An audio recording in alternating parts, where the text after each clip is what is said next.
বাংলাদেশের ছাত্র জনতার গণঅভ্যুত্থানের পর সনাতন ধর্মাবলম্বীদের ওপর বিক্ষিপ্ত হামলার নিন্দা ও মানবাধিকার কর্মী শাহরিয়ার কবিরের মুক্তির দাবিতে বুধবার কলকাতা প্রেস ক্লাবে প্রতিবাদ সম্মেলনের আয়োজন করা হয়। এ সময় পশ্চিমবঙ্গের হিন্দুদের চিন্তাভাবনারও কঠোর সমালোচনা করেন প্রাক্তন রাজ্য বিজেপি সভাপতি তথা সাবেক রাজ্যপাল তথাগত রায়।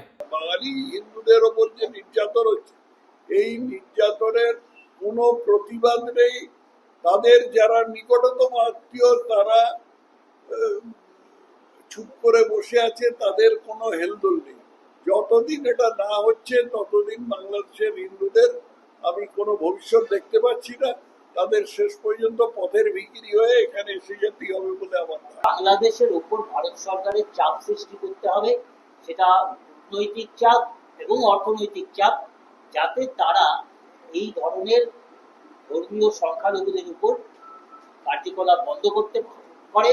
আলোচকরা মানবাধিকার কর্মী শাহরিয়ার কবির, মুনতাসির মামুন, রানা দাশগুপ্তের বিরুদ্ধে মামলা প্রত্যাহারেরও দাবি জানান। বিশেষভাবে যে বিষয়টি বলা দরকার হয়। সুব্রত আচার্য, সময় সংবাদ, কলকাতা। গত বছরের সেপ্টেম্বর মাসে